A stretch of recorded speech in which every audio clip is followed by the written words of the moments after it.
Hello and welcome back to KMaccTalks Recovery. Hello and welcome back to KMaccTalks Recovery. Try to look in the right spot here on the camera today. We've been doing sports for a few days. Every time the week gets towards the end, you're gonna be excited for football. You're gonna see me do my football game picks, against the spread, fantasy sleepers, love-hate lists. So come join the sports side too. If you enjoy sports and recovery, this is the channel for you.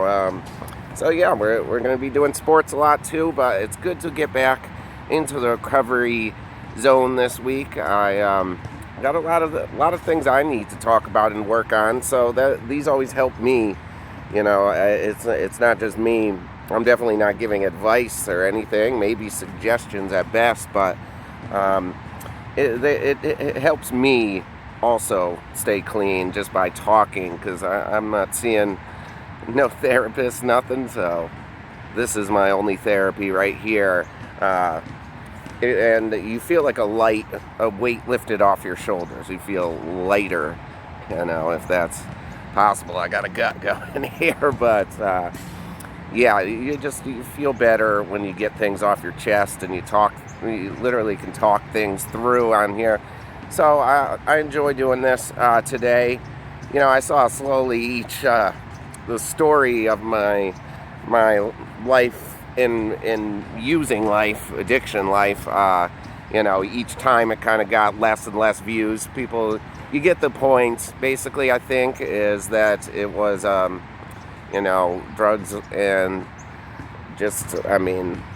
the worst of the worst drugs will lead you down you may start and say, it's not going to happen to me. I'm going to be, I got a good construction, I got a job or something. I go every day to work. I wake up and go to work.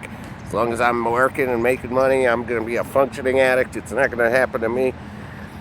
It'll happen to you. There's no doubt about it, especially if you're using the things I was using. There's no way, because you're physically addicted. You need that to survive. That's at least what your brain is telling your body. And so that's what the withdrawals are. If you're not getting that thing to survive, your body thinks you need it, you're going to feel like dying, and you're going to do whatever it takes to get money, because you are going to run out. You will get a tolerance, and you are going to start running out. There's just no way around it. I just lost another close friend to this, so it sucks to see. So if I can prevent, I just tried to tell my story to prevent and show you how bad it can get. It can start from being, partying with your friends in a big group on the weekends, to partying a few more weekdays, to rehabs, to outpatients, then to jail, and possibly to death. So really, today we're going to talk about, I'm going to kind of just end my story and talk about gratitude. It's a time that's like the big topic sometimes at NAA meetings. Sometimes when gratitude topic comes up, everyone's like, oh, God, I don't feel gratitude right now. I'm just either in active addiction or just coming off of it.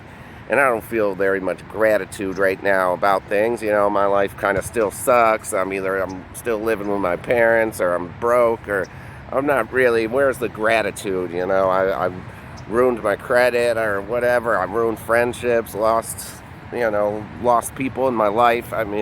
Where is my gratitude?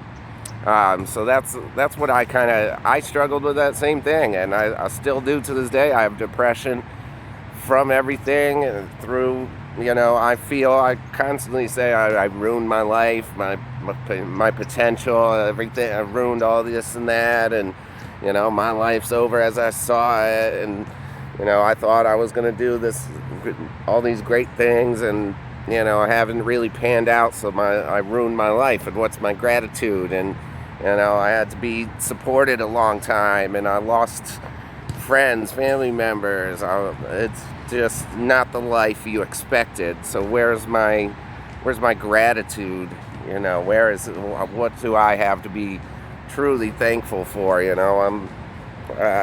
It's it's over for me. You know, if you're a felon, you're like, I can't vote, I can't do that. I mean, can't get a job. I don't get hired. I can't get hired at a Wendy's sometimes, you know, at being a felon. A felon, yes, it sucks. Your life is ruined for a while, but there's ways around it always. And it's just about finding what you have, because there's plenty you have to be grateful for. You just got to find that in your daily life and realize what you have.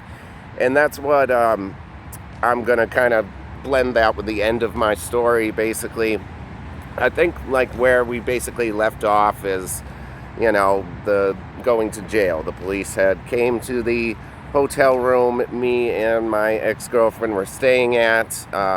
You know, we had taken some jewelry from her parents and pawned it, and they, you know, sent the cops after us. And they can do that. They could just say, you know, they stole some shit from us, I guess, and, you know, they can come and get it without any proof for this or that. I mean, in the end, maybe, you know, you get released from jail because of no proof and stuff, but you can stay in there a few months. And so, you know, that's what the first time I stayed in there 3 months, and then I got out and still couldn't stop using. I was on supervised probation, and, you know, you still can't stop using no matter what. So even the threat of jail didn't stop me from using. Like, I knew because of probation I could go to jail if I failed piss tests and urine tests.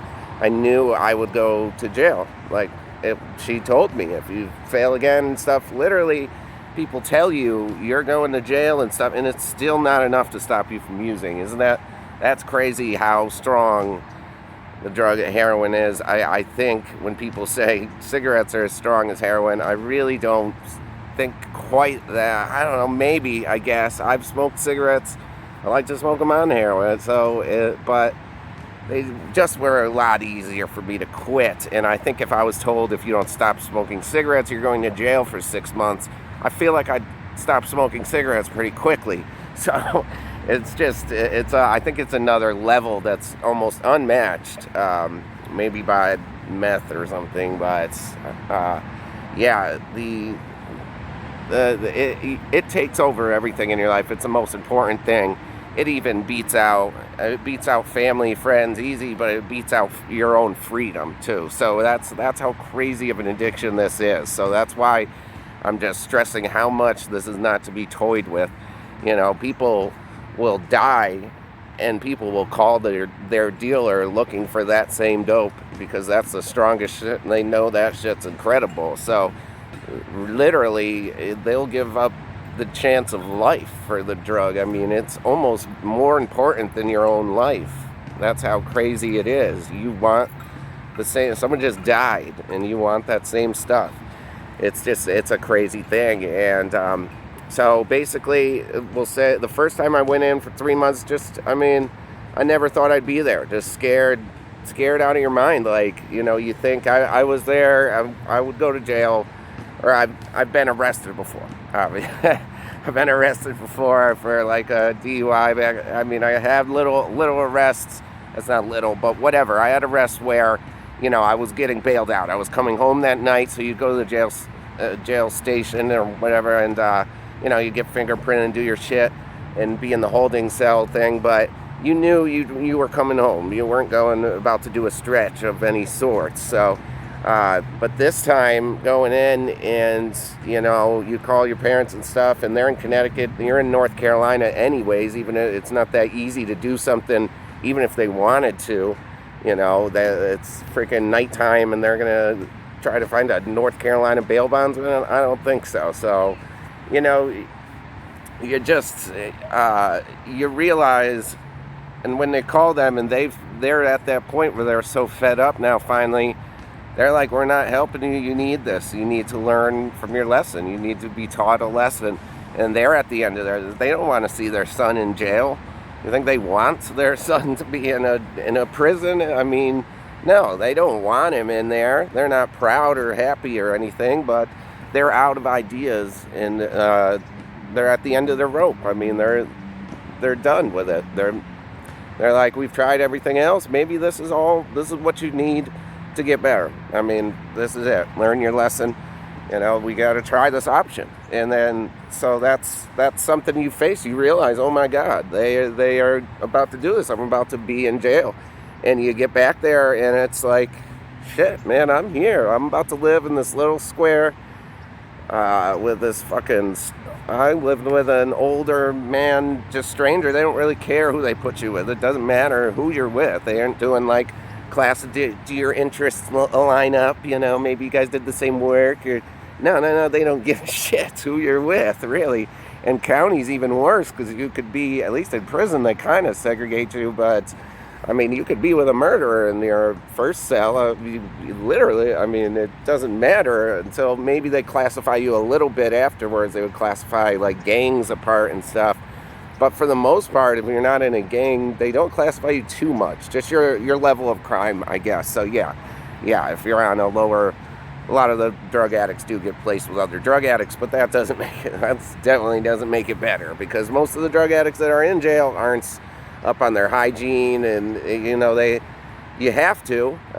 You got to start, because you'll get in trouble if you get your ass beat if you don't shower. So, they start learning about hygiene. It doesn't always start that way, but you're both sharing a bathroom. You now have to shit in front of someone on a cold metal toilet. It's already cold in there, and you have to share that in the middle of the night. If they take a big shit, you got to do it right in front of them, right next to 5 feet from where you sleep. Not even, that's generous. 3 feet from where you sleep. You're sleeping. Your guy could have stomach problems from the shitty food they give him, and he's a terrible shit right next to you. And you just got to deal with that. You got to turn. That's your shielding, is just turning your body the other way. That's your shielding. There's no screens, no nothing. The showers in jail, there's no screens, nothing. It's just, we had, it was 4 cement thing, 4 or 5 in a row, and just little separations that separated them, I guess, at least, which is, but the whole front is just exposed. There's nothing there. Everyone gets to see from straight ahead what's going on. So you're showering in front of people. It's no joke. It's real. That's your life, and the food is terrible. You're not going to want to eat, and overall, you're withdrawing in jail, and you don't have much time to sit back and be sick and feel bad because you're trying to get out of there, and that ravages you, that you just don't want to grasp that you're staying here. So you're trying to call, and people don't care. Their lives are going on now. Their lives are going on. They don't have time to keep answering your calls and dealing with your shit, and they don't want to hear it anymore. You did this to yourself. This is your punishment. You're there. You can keep trying. Maybe they'll answer your calls. They'll feel bad, but you're in there, buddy. And it takes a while to accept that. And then once you do, and you just gotta get through the pain. You want to come out of your cell because you only get an hour, and you're 23 hours inside a thing and 1 hour outside, which maybe you got to shower, and then you get maybe 30 minutes to do something else, and then just back to laying. Just picture just laying in your room for 23 hours out of the day, not moving anywhere out of that room, nowhere, eating in there 23 hours out of the day. Just imagine if you'd enjoy that, if that would be good for you, because that's going to be like that for quite a while.